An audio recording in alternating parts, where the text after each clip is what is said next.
Good morning to everyone who's joining right now. I'd like to start by first thanking the TRA for this opportunity for TRA Academy that they've been hosting for all the companies out there, organizations that would like to share information around. Now, I'd like to start by introducing myself. My name is Omar Al-Shahar. I work with the TRA and the AE CERT.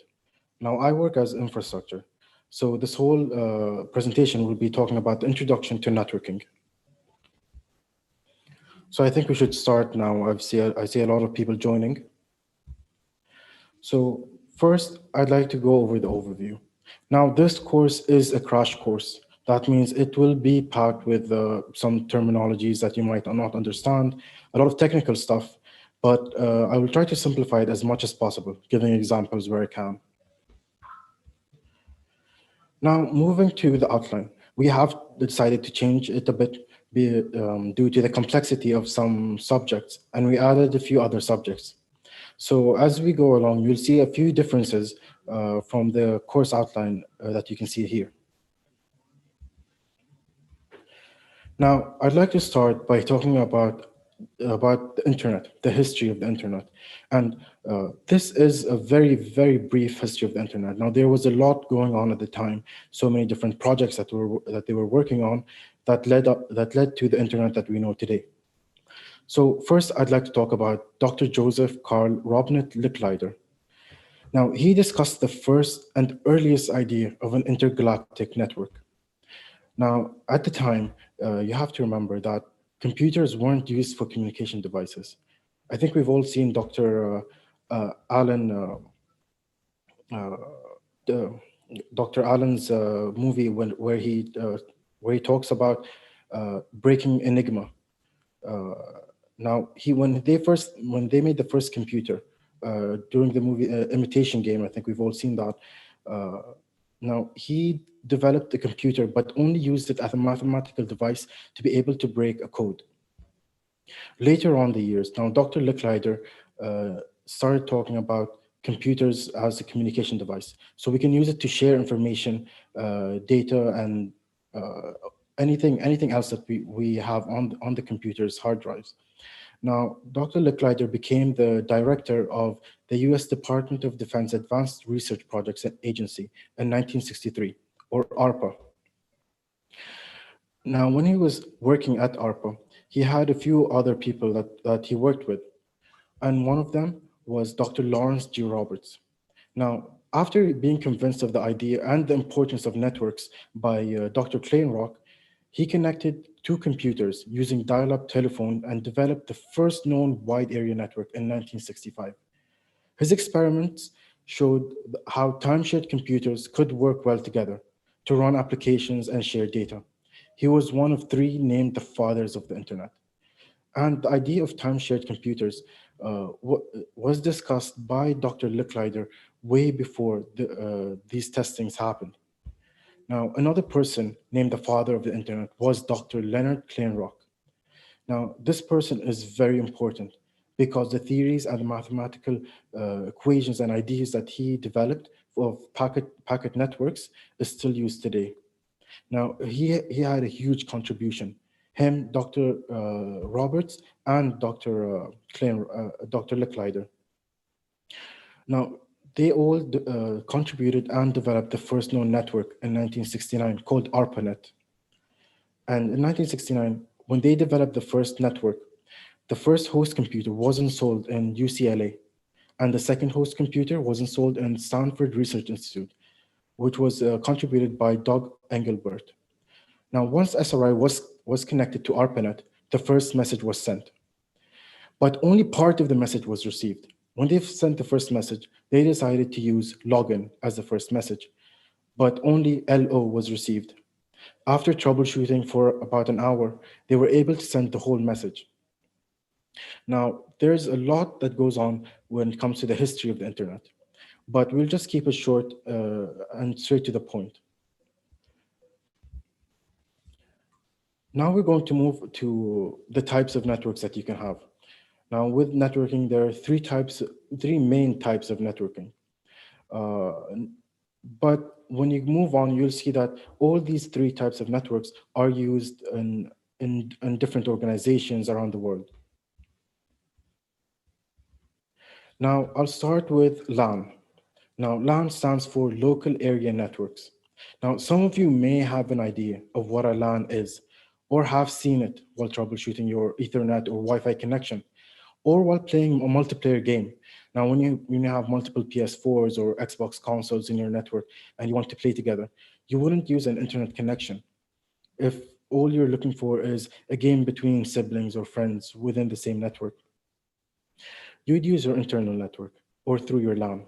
And it would actually specify this while you're trying to play the game and connecting. Do you want to connect through your LAN or do you want to connect through the internet? Now, LANs are an internal private network and is part of the internet. A LAN is a network where the hosts are in the same network within the same geographical location. Now, they do not require a router to communicate together, and this is because to be called a LAN, you only need a switch to communicate. A router is used to connect different networks together, but we'll go on that subject later. Now, imagine your house is a network. Each room is a host. The house's corridors act like a switch. Now, hosts will be able to communicate with each other by using corridors to reach different rooms or hosts. The devices can access each other using this topology, and you wouldn't need a router to go outside your network or outside your house unless you want to connect to a different network. Now, this may help you understand the LAN, but most networks want to connect to the internet or different networks. So now we're going to move on to a MAN. Now, MAN isn't well known or described a lot or even used, but a MAN stands for Metropolitan Area Networks. Now, this connects several local area networks that span several buildings within the same metropolitan area. Now, what I mean by saying metropolitan area, so we could say like the downtown area, or if it was in Silicon Oasis. So let's take, for example, the Mar Square buildings in downtown. Now, if you see those buildings, they're very close to each other. Now, each building has their own local area network, but would want to connect together as well, making their higher level topology of this combination of networks a metropolitan area network. Now, metropolitan area networks span different buildings and does not necessarily have to be the same organization. So you could have Etisalat and Du or Verizon or Virgin. Now, LANs in a MAN require a router. We described LAN as not requiring a router if it's for internal use only. Now, in a MAN, you will need to connect two different LANs together. Let's go back to the Ammar Square example. For these networks to connect, you need to extend a cable between these buildings and connect to the router. When you do that, you connect the two networks together and create a private connection between these networks. Now, this collection of networks is known as a MAN. Now we're going to move on to WAN. Now, this is widely used, usually more than a MAN is used. Now, WAN stands for Wide Area Networks and are very similar to the mentioned MAN in the sense that it connects different LANs in different buildings together. But the main difference is that it spans greater distances instead of the same metropolitan area. Now, a single WAN connection between two networks that extend a large area would usually go to an ISP or internet service provider. Now, let's take Etisalat as an example. Now, Etisalat has an office in Dubai and another in Abu Dhabi. Now, these networks are going to want to share data because they'll have organizational data, payrolls, and so on and so forth. Now, by extending a cable from one office to another and the use of a router, you have created a WAN. A WAN is a collection of local area networks that are located in different locations. Now, here's the thing with WANs: there's no definitive span that that makes it that you can call it a WAN. It could be 2 or 3 kilometers between the buildings, or it could be infinity. There's no specific distance that you could use. Now, there are a huge number of ones around the world, thousands, if not millions, each different in size and different in the amount of networks it holds. Now, internets, extranets, and definitely the internet all may contain ones. Now we're going to start describing intranets, extranets, and internets. Now, what these are actually a combination of the three networks that we spoke about. But we'll go further and break down each one and see what it consists. Now we'll start with the intranet. Now, earlier we spoke about local area networks, and we spoke about the geographical aspect of it. Now, an intranet is a private network that consists of one or more local area networks. Now, intranets are not geographically specific, so they don't have to be in the same location, which means it will consist of WANs and MANs as well. It doesn't necessarily have to. It could be just a single local area network. Now, in organizations, internet can span different buildings in different countries as well.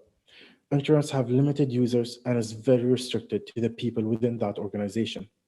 Now, for example, an organization located in Dubai, if we go back to the Salat example that we gave, will have an office located in Abu Dhabi, or we could say it has an office in Oman or Saudi Arabia. Now, the organization wants to connect these two networks together to share their networks, but without making their services, their servers, and users publicly available. They do this by connecting the networks through a private cable. Now, sometimes it's an MPLS cable, but to explain MPLS, we'll have to go into greater detail. Now, with the emergence of new cloud technologies, organizations have been moving their systems into a cloud environment due to the cost of these cables, as it would be cheaper to have a central database or central location where all their servers are hosted, and we wouldn't need to keep extending cables every time there's a new office.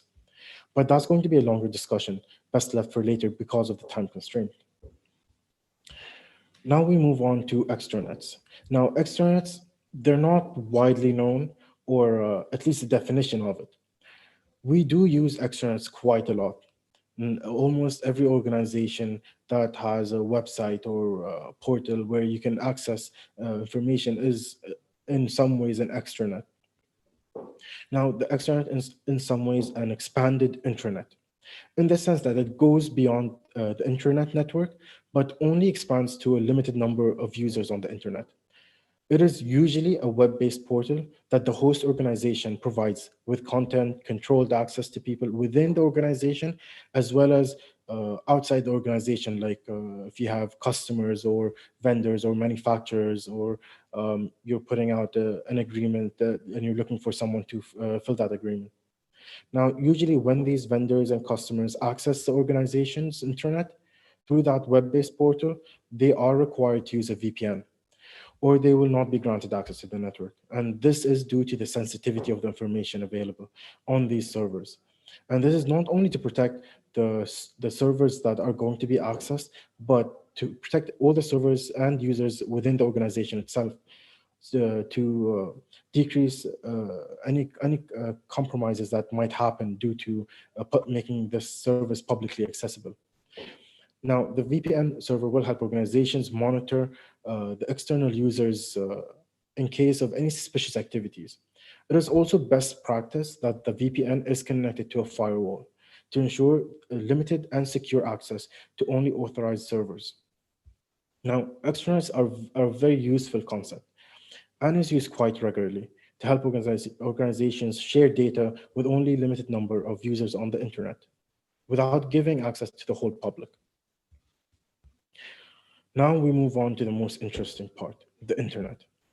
Now I'll try to simplify the internet as much as possible due to the complexity of the connections within it. Now, the internet is open and accessible by anyone who is connected to it, as we can all see when we're using our phones or laptops or connecting games or TVs. Now, the internet is not a singular connection or a singular tangible connection.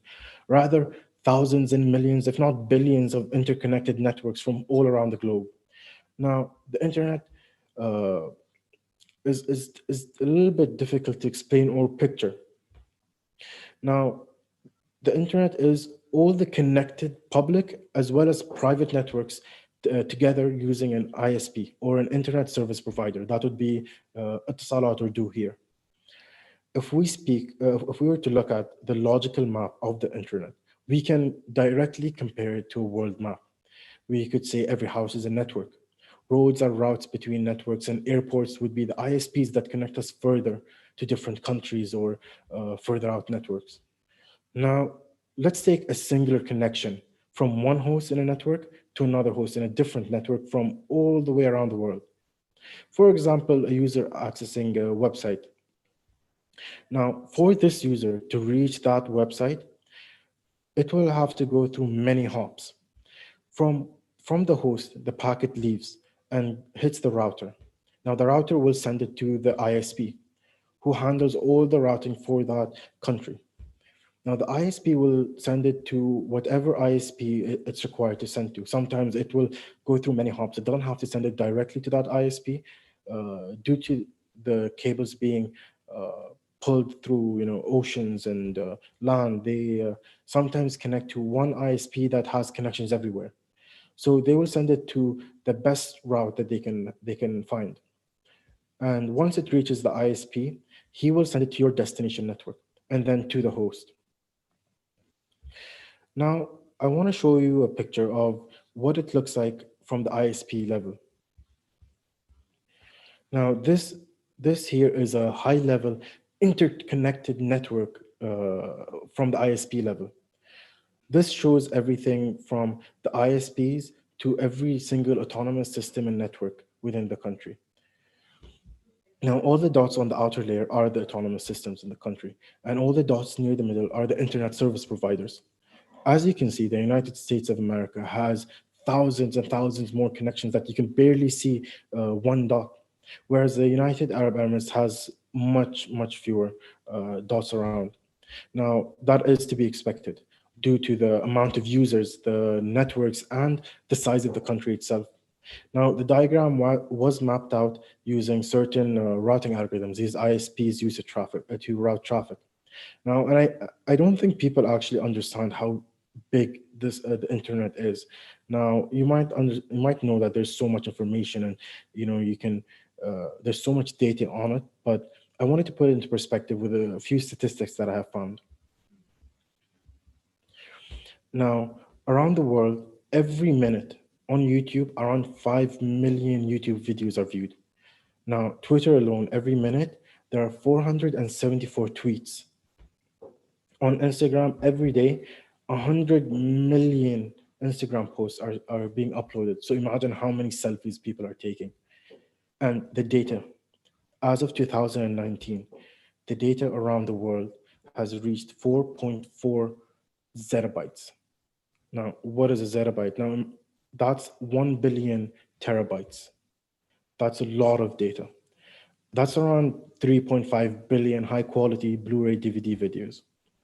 Now, while this is a lot, it is expected that by 2025, there would be around 19 zettabytes. That would mean every year from now, it would increase by about 4 zettabytes. Now we're going to move to a bit more technical stuff, a MAC address. The reason why you need to understand the MAC address, it's because it's the lowest level of communication that computers or devices use. Now, MAC addresses or media access control addresses, they're unique identifiers and each used to identify a network. Now, network adapters are necessary so a device is able to connect to a network. Each network adapter has different capabilities and different speeds it can handle. All types of connections that you may have used, like your Wi-Fi or Ethernet or fiber or Bluetooth, is handled by this card. Now, devices can have multiple adapters, and each with its own MAC address. Now, I want to explain what the MAC address actually stands for, like the actual number. Now, in the slides, I put an example of a MAC address. Now, what are MAC addresses? Similar to your Emirates ID number, MAC addresses can represent both your manufacturer as well as the unique network identifier. Now, when you look at your Emirates ID number, you'll notice that it has your year of birth. Sometimes it's not necessarily correct due to errors, human errors or system errors, but most of the time it is your year of birth. Now that identifies that this person was born on this year. And the first three numbers of your Emirates ID is the UAE's international code. That lets people know that this ID was issued by the UAE. Now, the MAC addresses work in the same way. Now, the first three pairs of numbers and letters in the MAC address is for the organizationally unique identifier. Now, that could tell you the manufacturer. It could be Intel or Cisco or TP-Link. Now, the second set, the second three sets is randomly generated by the manufacturer that can identify the actual network adapter. Now, MAC addresses are used for layer 2 switching, but we'll go further on this in the other slides. Now I want to move on to TCP and UDP. Now, the reason I put it so early on the slides is because TCP and UDP are very important, and you'll hear them being mentioned a lot in the slides. So I wanted you to get an idea of what TCP and UDP are. Now, without TCP and UDP, we wouldn't be able to communicate because this is the heart of networking. So I'll start by explaining what TCP and UDP, what they are. Now, when connecting to the internet to send and receive, a certain protocol or rules must be followed for the sending and receiving host to be able to communicate. Now, these protocols are known as Transmission Control Protocol, TCP, or User Datagram Protocol, UDP. Now, how do you identify these protocols when you look at firewall logs or router logs? Now, these protocols use ports, which is a number from 1 to around 65,000. If you want the exact number, it would be 65,535. Now, you can identify what protocol a packet is using by looking at the number. Now, there are around 65,000 ports, but that doesn't mean there's only 65,000 ports. Now you have TCP and UDP. So basically, it would mean there are twice as many ports, one using TCP and one using UDP. Now, the TCP and UDP concepts are very important when we talk about networking. Now, these protocols run at layer 4, which we'll talk about later when we talk about the TCPIP model and the OSI model. And they instruct hosts on how to communicate from one host to another. Now, these protocols have strong and weak points, and therefore, which protocol to use depends on the application that is using it. Now, firstly, TCP is connection oriented, which means that for one host to communicate with another, it needs to establish, maintain, and then terminate the communication after it's finished sending. Now, with UDP, that's not the case. It just sends the packets regardless if the host is there or not. Now, to put this into perspective, I'll give you an example. Now, imagine you're in a room pre-COVID times and it's crowded. So, and you see your friend across the room. Now you want to speak to your friend. So what would you do? You'd walk up to him, you'd shake his hand, greet him, and then you start having the conversation. When you're done, you'll say your goodbyes and then walk back. Now that's the case for TCP connections. You've established, maintained, and terminated the conversation. But with UDP, it would be like you just grab a napkin, you write your message on it, and you just throw it at him. And if it reaches and he reads it, it reaches. And if it doesn't, you don't go back. You just keep throwing more and more messages at him. Now, secondly, a TCP connection is a reliable protocol. And to ensure that the data is received by the destination, it will keep resending packets whenever is necessary. And this way guarantees that the packet is delivered. So when an application requires that all packets to be available and can't skip, it will use TCP connections. For example, HTTP protocols, where you talk where it loads your website. Now, for a website, you need all the information, all the bits to represent the whole website for it to be completely available and to ensure the integrity of the website. So when an application requires that everything is there and correct, it would use TCP. Now, UDP, on the other hand, is known as the best efforts protocol. It will not check if packets was delivered. It will just keep sending one packet after the other, and it wouldn't ensure, it can't guarantee that the packet was delivered or it has reached. Now, thirdly, one of the main differences between TCP and UDP is sequencing. Now, what do we mean by sequencing? When we send and receive packets, now you can either just send whatever that comes to you, or you can start organizing it depending on how it's meant to be presented.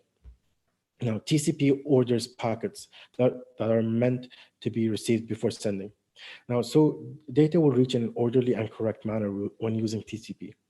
It does extensive error checking to make sure that each packet was received and was received in the correct order. Now, UDP does not order packets. It just sends it and leaves it up to the other layers to order it. Now, UDP also doesn't do much error checking, except for simple and basic error checking. So I'm guessing you see why it's called the best efforts. It's really trying its best, but it wouldn't go back for to achieve better stuff. Now, another reason to use one protocol over the other is the header size. Now, this, this is where UDP has a great advantage due to its chaotic method. It is many times lighter than the TCP protocol, and therefore can be transmitted faster.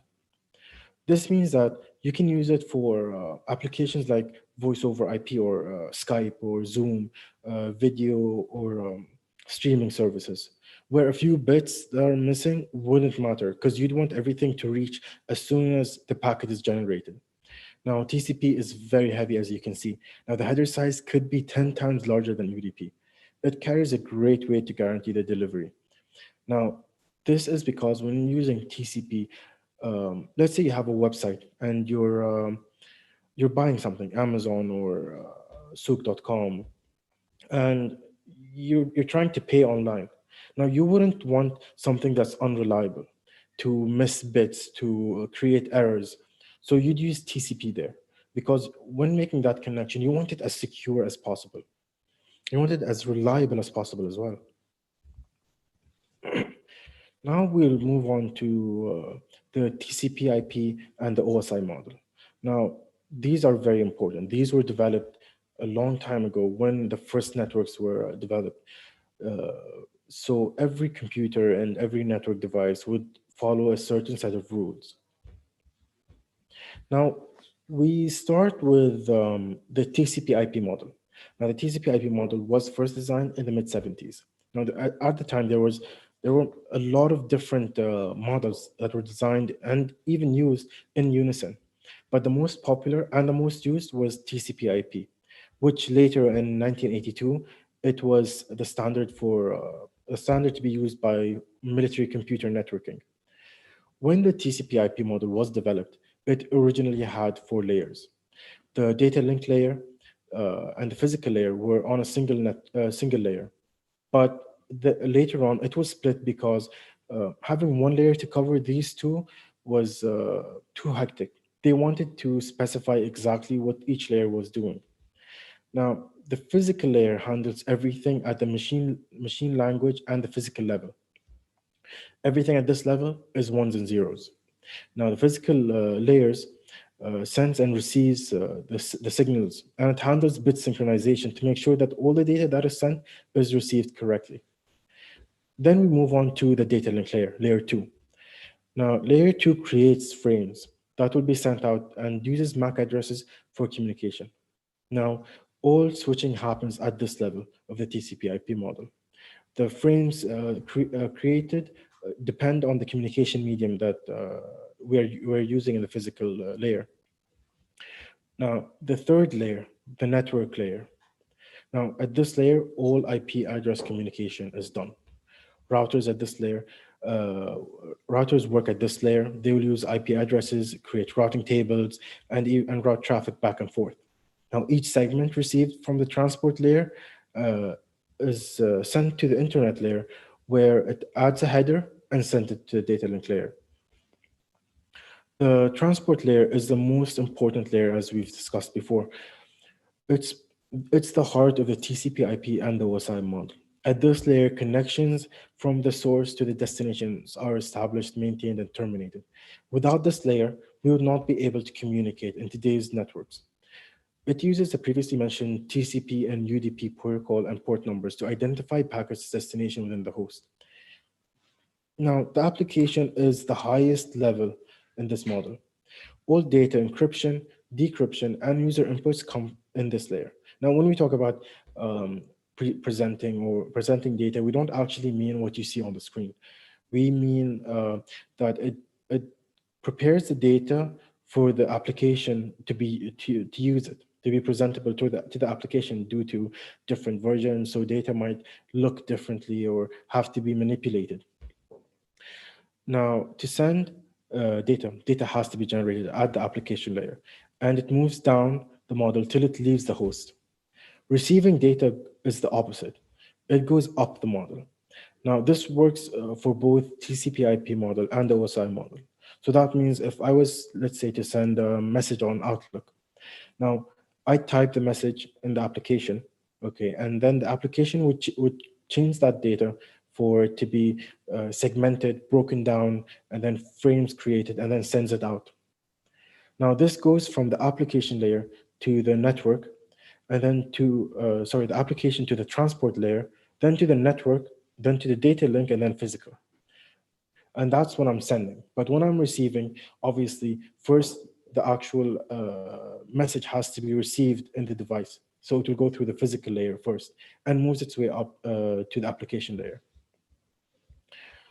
Now we move on to the OSI model. Now, a few years after the TCP/IP model was created, another model was popularized, but it has still not become more dominant than the TCP/IP model. The OSI stands for Open Systems Interconnections, or OSI model for short. Both OSI and the TCP/IP model are very similar, especially when it comes to the transport all the way to the physical layer. Now, as you can see from the bullet points, they do almost the same jobs with not that many differences.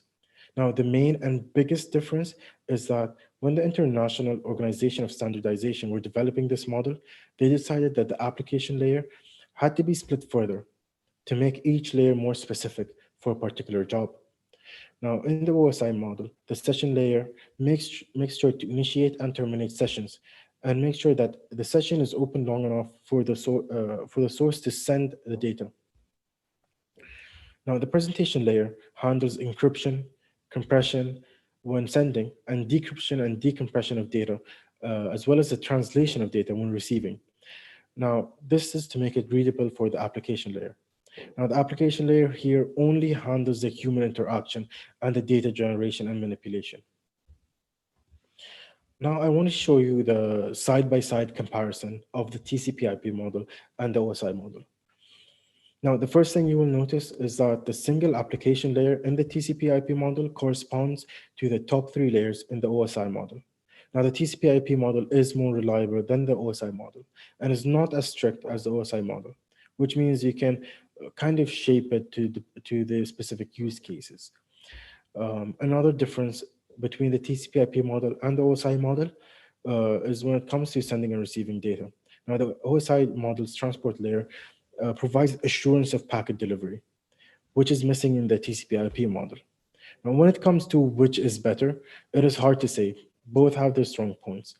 But and there's a reason that we're still using the TCP/IP model instead of the OSI model. But a difference that might help the OSI model is that in the future, when it comes to replacing the protocols, the OSI model has a much easier way to replace the protocols, especially as new technologies emerge and the way the internet grows and changes. Maybe in later years, with the emergence of IPv6 technologies, it will become more dominant. Now, we've talked about MAC addresses, and that works at layer 2, but we need to know what works at layer 3. Now, IP addresses are a simple concept to understand. They're not that difficult. They are digital signatures used to identify the different hosts in the network.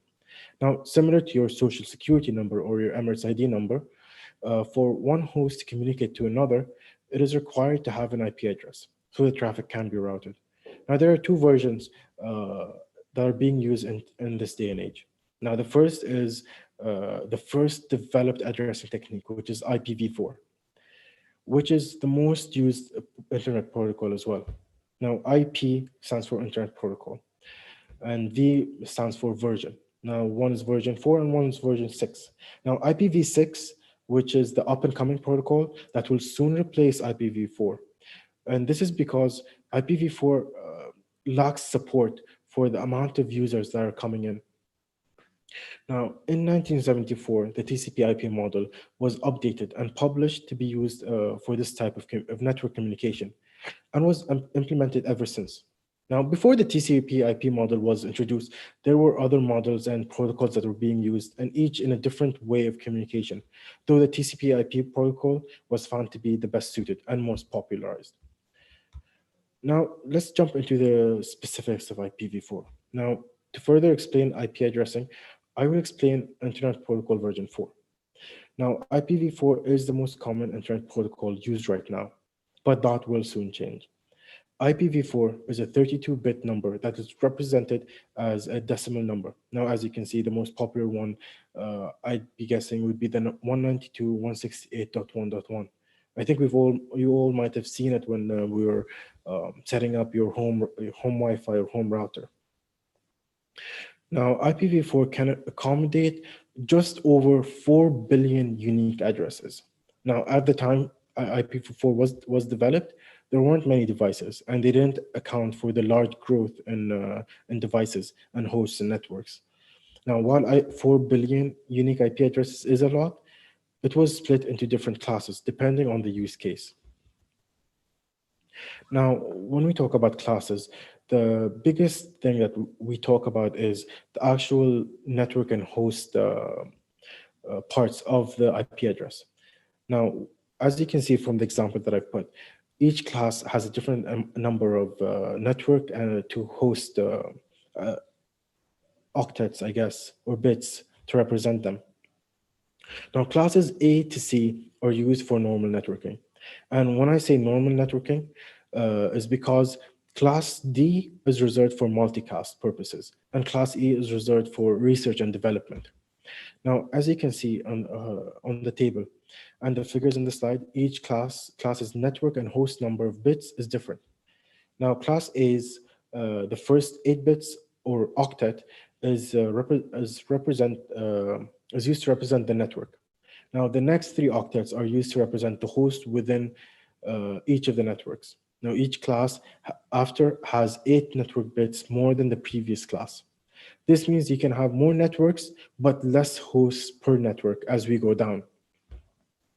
Now, when we speak about the lack of IP addresses that IPv4 faced, IPv4 addresses were split into public and private addresses. Private IP addresses are used within your internet, and public IP addresses were used for internet communications. This means that you need a different IP address when you communicate within your internal network, and a different IP address for external communication when you connect to different websites or use your WhatsApp or access media streaming services. But how do we make this connection between the public and the private IP addresses when a single public IP address can be shared by many, many private IP addresses? That's why they introduced Network Address Translation, or NAT. Now, Network Address Translation, or NAT, acts as the bridge between public IP addresses and private IP addresses. Now, using NAT, we can use a single public IP address for multiple private IP addresses. This overcomes the lack of IP addresses that we face in IPv4. Now, there are 3 types of NAT. The first NAT is called static NAT. Static NAT maps single public IP to a single private IP. Now, this may seem weird since we were just talking about the lack of IP addresses that we are facing. Now, static NAT is used for servers and services that are made public, like a web server, email server, or a public DNS server, and so on and so forth. Now, because of the amount of traffic that these servers are going to be sending and receiving, it's better for them to have their own public IP. And this is because it is meant to be advertised around the world and easy to connect to. Now, the second type is dynamic NAT. Now, dynamic NAT maps many public IP addresses to many private IP addresses. In dynamic NAT, you specify a pool of IP addresses. So let's say, for instance, everything from 192.168.1.1 all the way to 192.168.1.254. And you want to map all these private IP addresses to a pool of public IP addresses. So let's say you have 3 or 4. Now, this could be anything, any number within these ranges. Now, the routing device, or in this case, router, matches the private IP addresses with the first available public IP address to send and receive data. Now, this doesn't mean that a public IP address can only be used by a single private IP. In fact, when a router matches the private IP address to the public IP address, it assigns that private IP address a port that is used in the NAT table. This is done to distinguish where the traffic is supposed to come and go. Now, the third and last, and probably the most popular used in all home networks, is port address translation, or PAT. Now, PAT can be called NAT overload. Now, PAT is very similar to how dynamic NAT works, but it maps many private IP addresses to a single public IP address. Similar to dynamic NAT, it uses the first available port and assigns it to the private IP address in the NAT table. Now, theoretically, the number of ports that can be assigned to a single public IP address is 65,535. This means that you can have about around 65,000 unique IP addresses to a single public IP address. Now, the issue with this is that while you can theoretically do this, it all depends on the router, how much the router can handle. So if you have a super powerful supercomputer of a router, then you might be able to do this. Now, let's move on to IPv6. Now, IPv6 is being developed around the world and is being used as well. And now, as you can see from the chart that I have put, now this shows the IPv6 development in each country. Now you can see some countries have developed a great deal, up to 60% or more, and some of them still haven't. Now, why would we want to make the move to IPv6? Now, the reason is because there are 8 billion people around the world. Now, imagine every person has a phone and a laptop and a TV between every 5. You will have many times the population of the world in devices. So you need that many IP addresses. Now, while NATing is used there because of the increase in servers and the requirement of unique addresses, they've decided to develop IPv6. Now, IPv6 is a 128-bit number represented as dotted hexadecimal notation. Now, I want to show you what it would actually look like. So in IPv4, you have around 4 billion IP addresses. Now, with IPv6, you can have around 34 undecillion unique IP addresses. Now, that would mean if I was to put it into perspective, imagine a tiny grain of sand. That would be IPv4. Let's take that as IPv4. And the best way to imagine this, IPv6 compared to that grain of sand would be a third of this universe. And that's a huge difference. So each person can have billions of devices, billions of unique addresses, and we wouldn't run out for a very long time, even with the growth of devices and the population growth. Now, IPv6 is still being developed, and to explain IPv6 and IPv4 and the difference, it would actually take a whole session. So I'll leave this for later. Now I want to move on to the network devices that are used within the networks. Now the first is a switch. Now switches have two basic features, creating forwarding tables and creating VLANs. Now we'll talk about VLANs later on the slides. So let's focus on the forwarding aspect of switches. Now switches are layer 2 devices as we've mentioned before. That means it uses a MAC address to forward traffic from one device to another. Now you can connect switches to different in different manners together, depending on your needs. Now let's say you have a switch and you've used um, 47 of the 48 ports. Now you could connect that one port to another switch, whereas you create a cascading switch.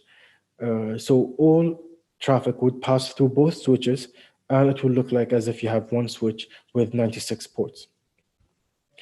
Or you can use a very powerful core switch and then split the traffic into smaller user switches that you could put on every floor to kind of segregate the traffic.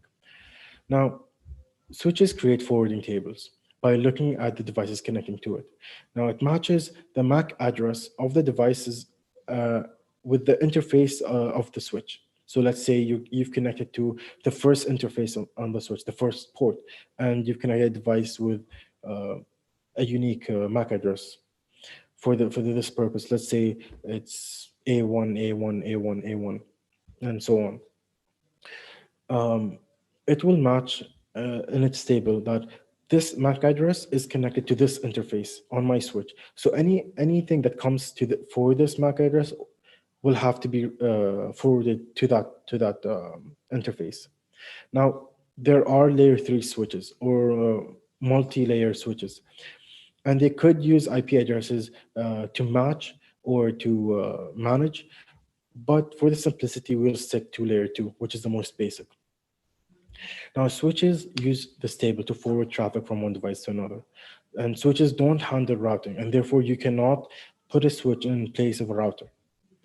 Now, switches creates a network, but a router connects different networks. Now, the best way to imagine this is by looking at the world map again.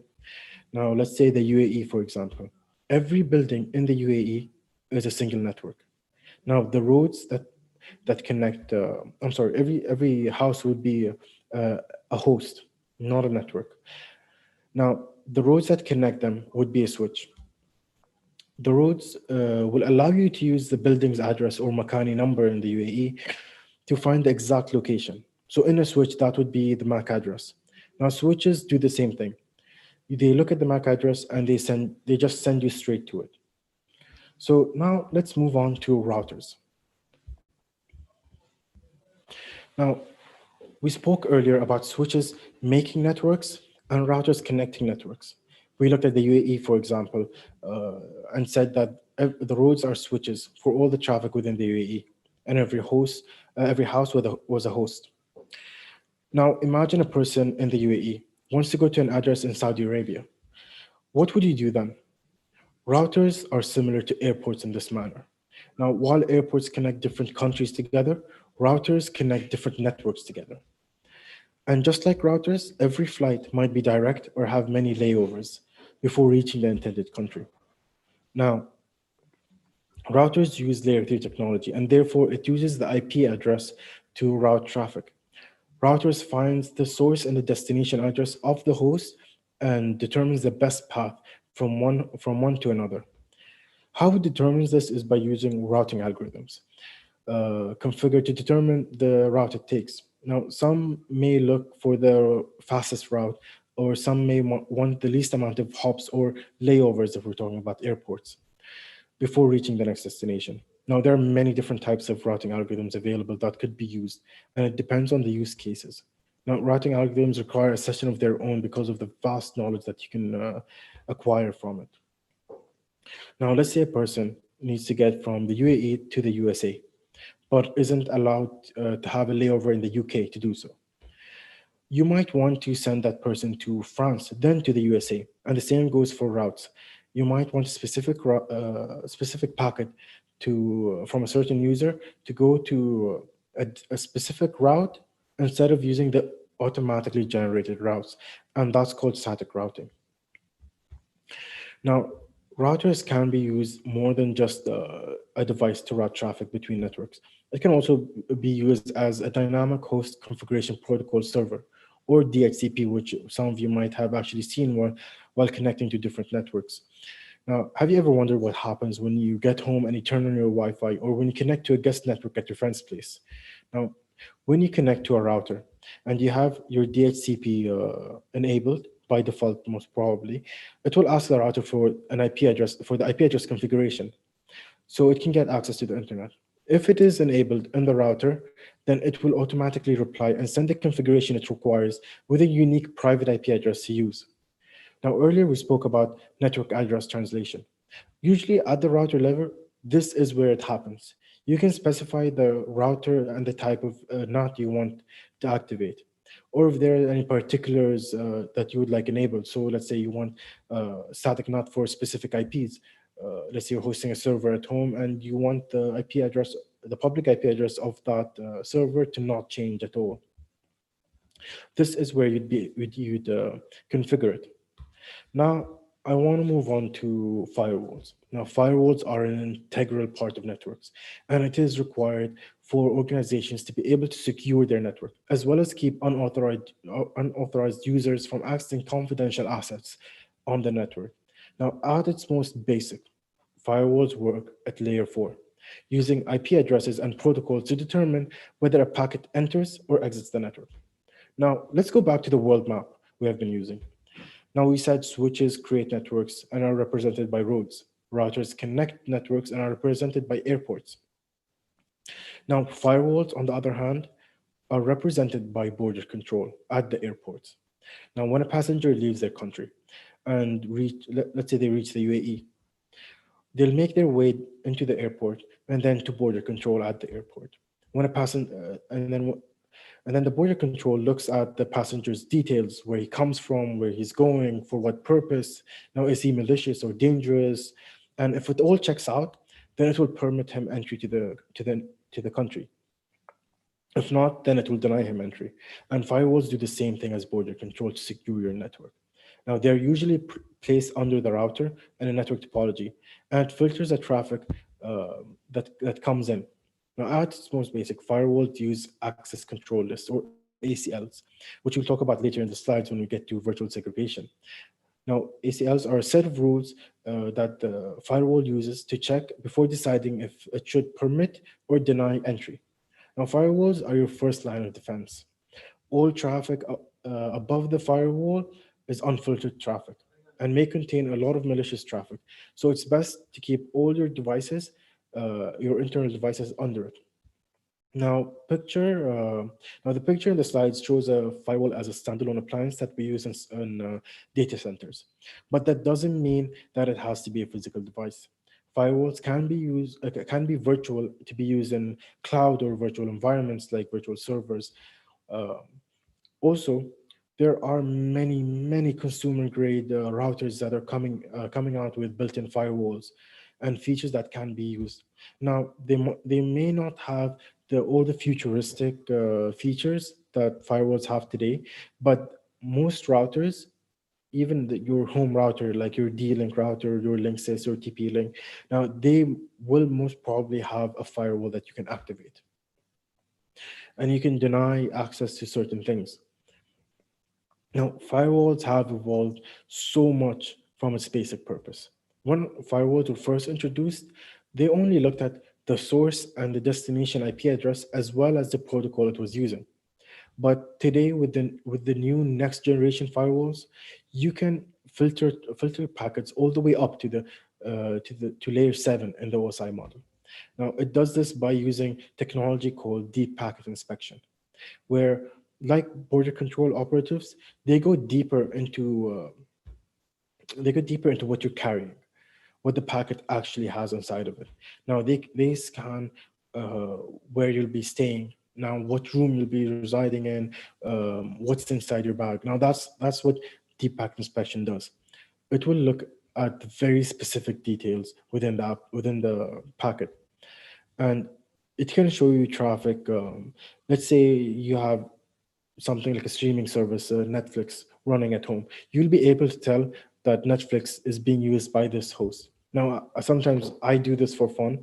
Since I have a router that has all these capabilities, I can tell who watches the most Netflix, who uses the most WhatsApp. So sometimes, just for fun, I can just go and block that traffic. so I can block like Netflix. And everyone at home would go crazy. Why isn't it working? They keep sending me messages, and I just replied like, it's working for me. I don't know about you guys. And they keep trying to troubleshoot. But then after a few minutes, I turned it back on because I don't want like a whole mob in my room. So now let's move on to virtual segregation. Now, virtual segregation is important because if you do not properly segregate the traffic in your network, you will end up with backdoors. A person will be able to use different routes or use the switch in a manner where he can access devices that you don't want to give access to. Now, first, we're going to speak about VLANs, virtual local area networks. Now, virtual local area networks have been around for a very long time. VLANs were developed to segregate the traffic on the switching level. Because you have so many devices connected to a switch and so many different types of traffic passing through it, it is good practice to separate and segregate the traffic.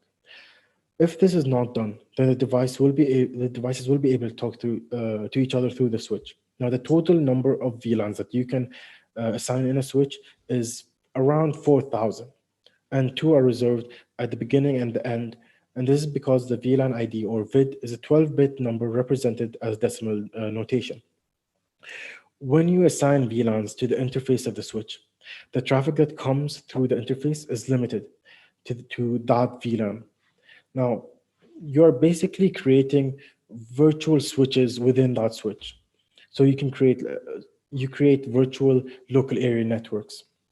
Now, each VLAN acts independently of each other and will not be able to talk to each other unless specified. Now, that being said, this means on a single interface, you can set more than one VLAN. Therefore, each device connected to those VLANs will be able to talk to one another using the switch instead of requiring a router to do so.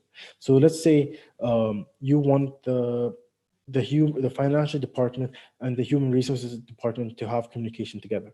On the switch, you can specify that these ports will have both the VLAN for the human resources department and the finance department.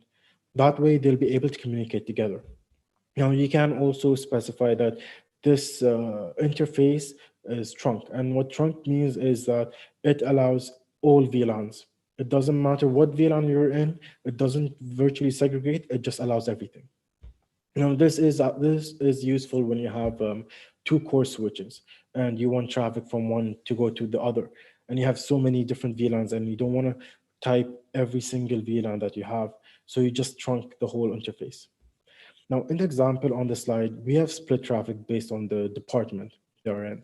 Now, as you can see, the computers on the switch will not be able to talk to each other, and the same with the phones and printers. While virtual segregation is usually done by type of traffic, so all the phones will have their own VLANs, all computers their own VLAN, and so on and so forth.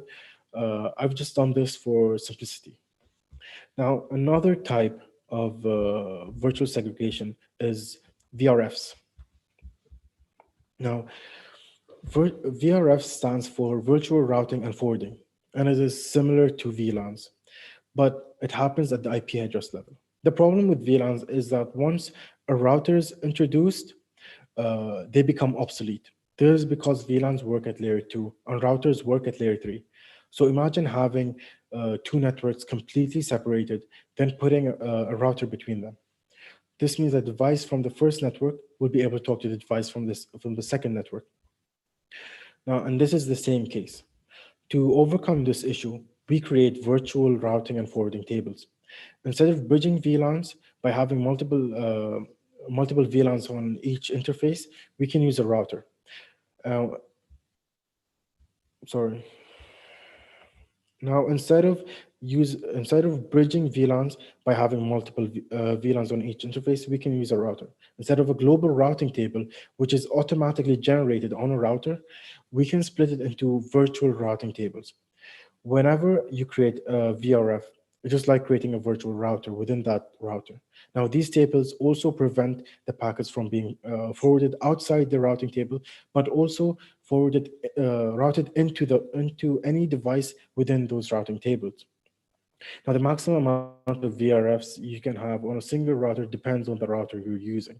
So I can't really specify uh, what routes you're going to be using. Now, as you can see in this example, we have VLAN 10, VLAN 20, VLAN 30, and VLAN 40.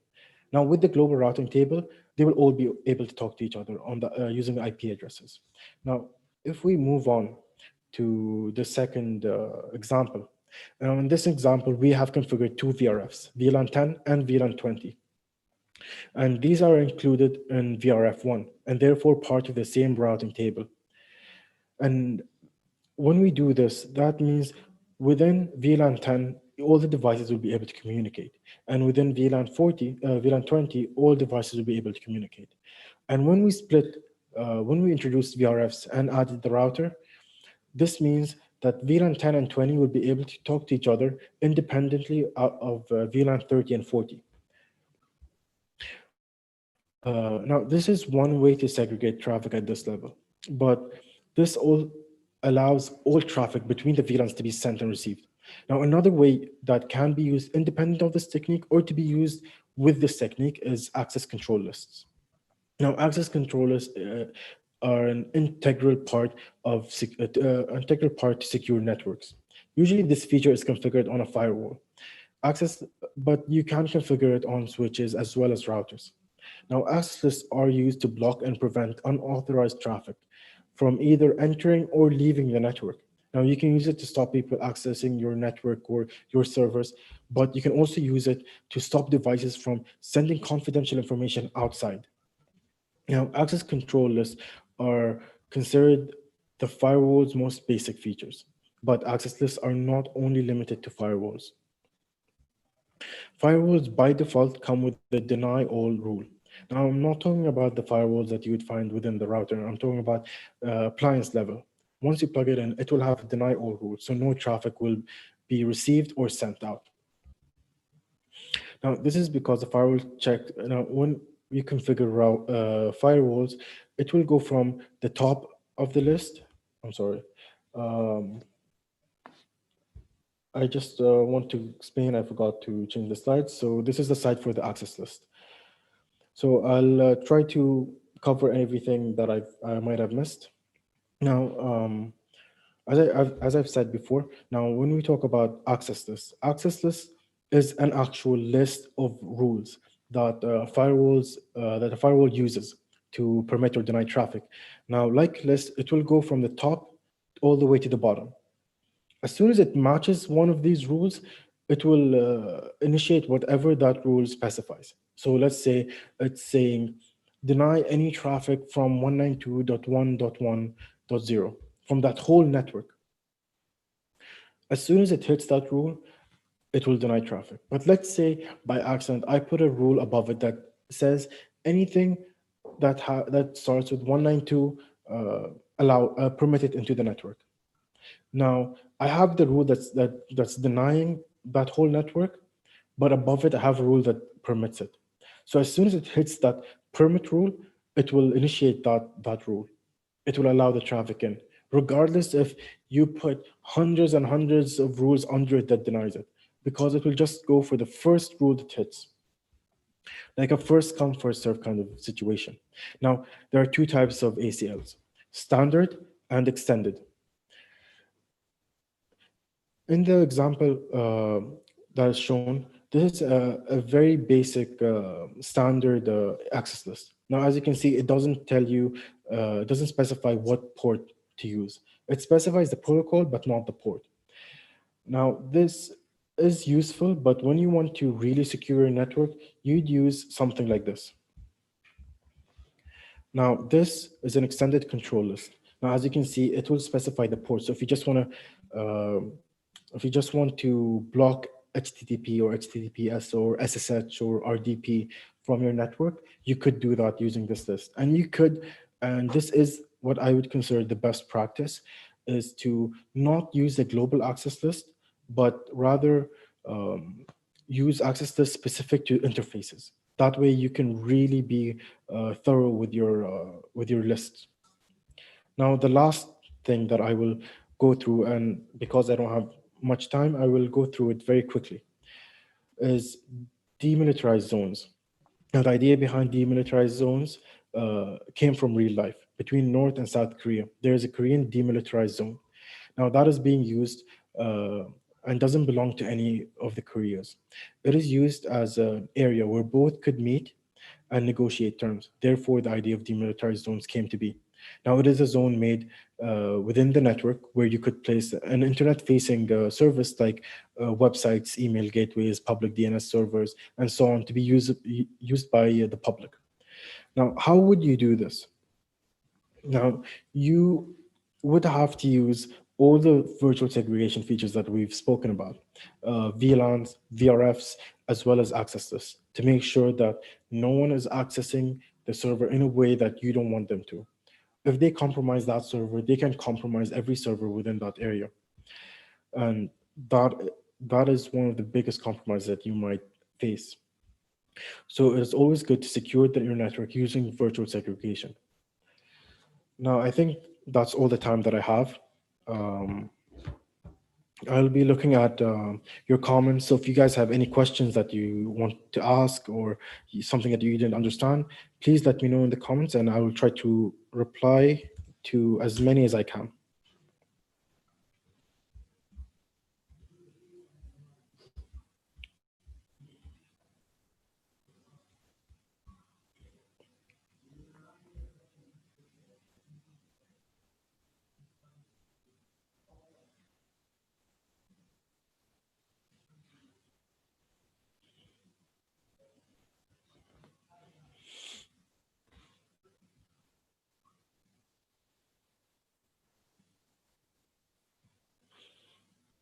Now I see some people might have issues with the test that you're supposed to take. That area have uploaded a link to the test where you can register and take the quiz.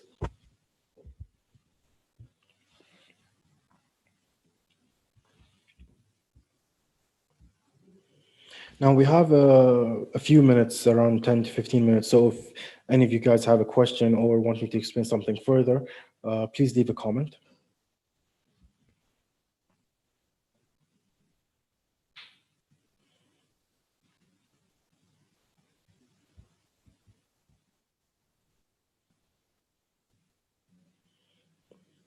Okay, so DHCP is Dynamic Host Configuration Protocol.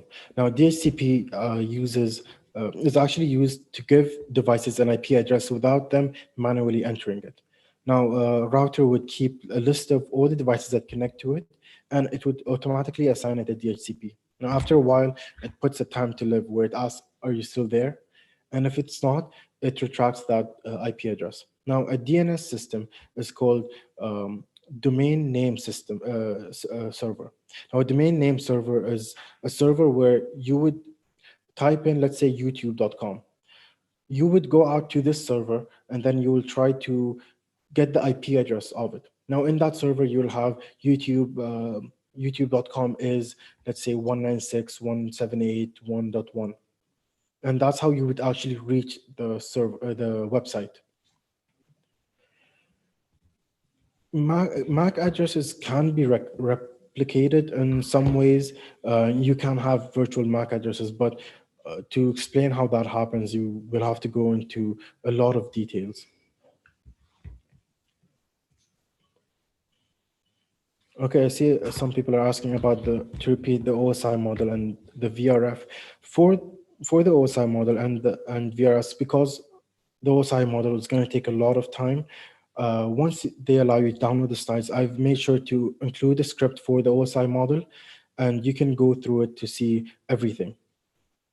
So VRFs, because it's simpler to explain. Now, when you route traffic on the internet, it's going to tell in the routing table, it's going to have an IP address and the amount of hops to it, or what's the next hop to get to this IP address. So when you have VLANs, multiple VLANs, within the switch, they will not be able to talk to each other because it's like having different local area networks. But as soon as you introduce a router, and like we said, routers connect networks. As soon as you introduce the router, it's going to connect all the different VLANs together, all the different virtual local area networks. And therefore, VRFs were introduced. Now, VRF, what it does is it splits the global routing table and creates smaller specified routing tables where you can specify what networks you want to connect. So let's say I want to connect just VLAN 10 and VLAN 20. Therefore, VLAN 30 and 40 will not be able to communicate to those VLANs.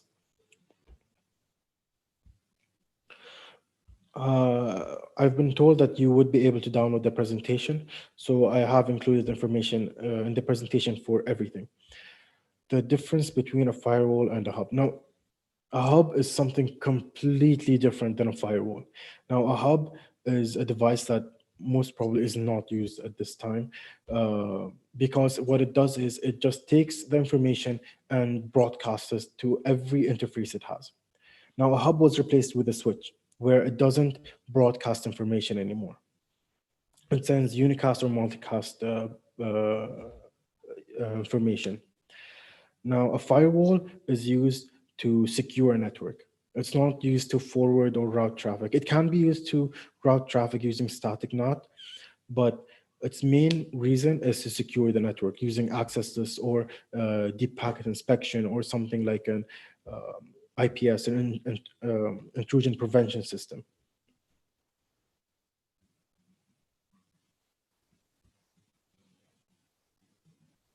Hubs are not the same as switches. Hubs broadcast all traffic and it's bandwidth consuming. That's why it's not good to use a hub. Switches have replaced hubs because they use unicast and multicast. So they can send it to specifically to the device and not have to send it to everywhere.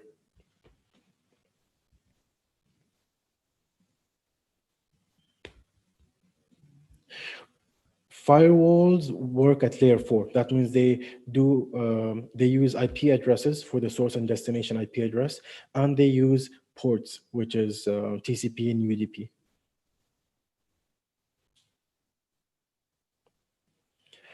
Could you specify the mistake in the quiz? If there's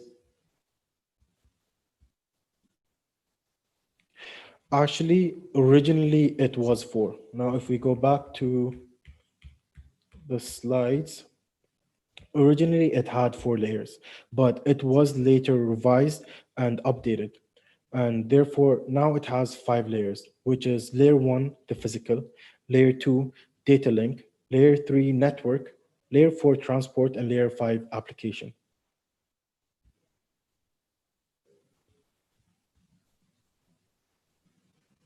I know this might be confusing, especially when we talk about the OSI and the TCP model, because they're so similar and have different amounts of layers.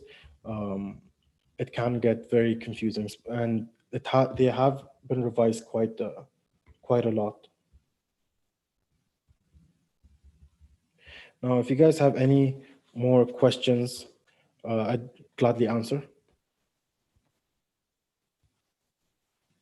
Yes, core switches are used when a lot of traffic is passing through it, and you want to separate the traffic into different sections. Let's say you have, let's take the finance department, the human resource department, and the IT department, and you want to separate all this traffic.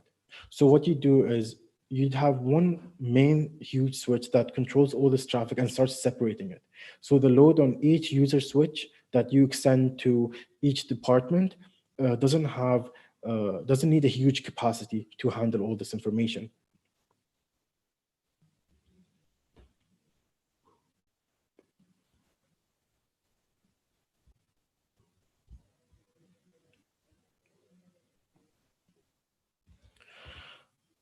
Okay, I guess we have a few minutes, so I can explain DMZs more. Now, DMZs. First, let's talk about how to build a DMZ. Now, I've explained what a DMZ basically is. It's a zone where you can private network can host publicly available servers without compromising their own networks. Now, you would use this by creating a VLAN for the DMZ, for the devices within the DMZ. So let's call it VLAN VLAN 20 here in the slides. And we have two public websites hosted there. And then on the firewall, we would have it, uh, we have an access list specific for this VLAN, for this local area network, and it would specify the type of communication going in and out. So you could block everything that comes in except for HTTP and HTTPS requests, port 80 and port 443. Sometimes different servers might use different ports, but this is the default port for all websites.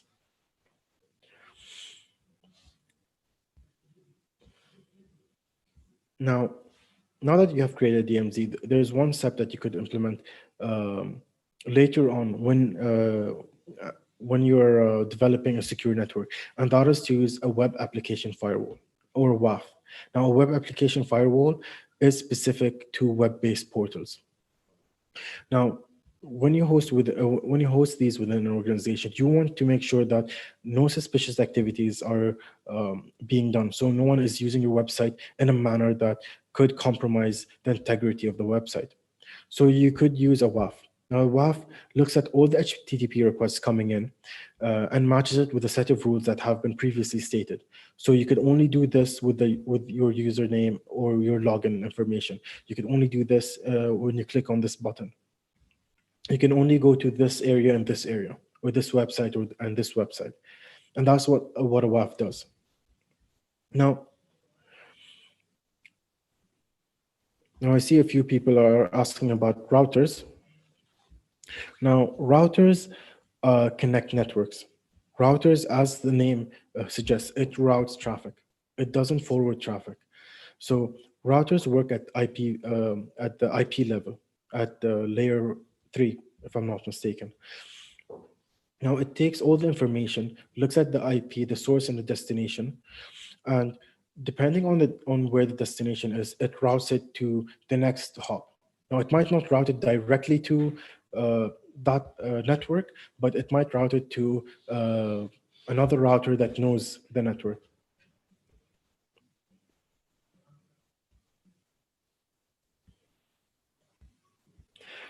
I'm sorry, I don't understand what you mean by how many types that I can use DMZ. Now a DMZ isn't a physical thing. It's a logical segregation, basically. Now, when you logically segregate the DMZ using VLANs, VRFs, and a firewall's access list, all you're doing is separating the servers within that virtual segregation with the rest of the network. So if anything within that virtual segregation is compromised, they will not be able to reach the more critical data around. They will only be able to jump between the servers there. Now, I'm not saying that compromises will has to happen, but you could minimize it. You could use things like antivirus. You could use the WAF as we described. You could use log monitoring to make sure that no one is accessing your servers.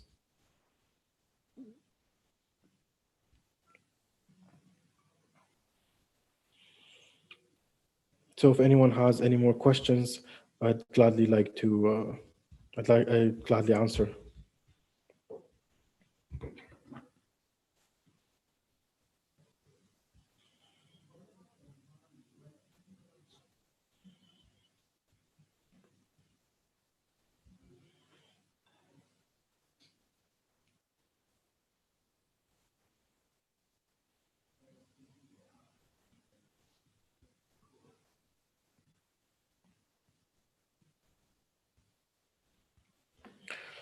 So I think this is the end of our session, and we'll have to end it here.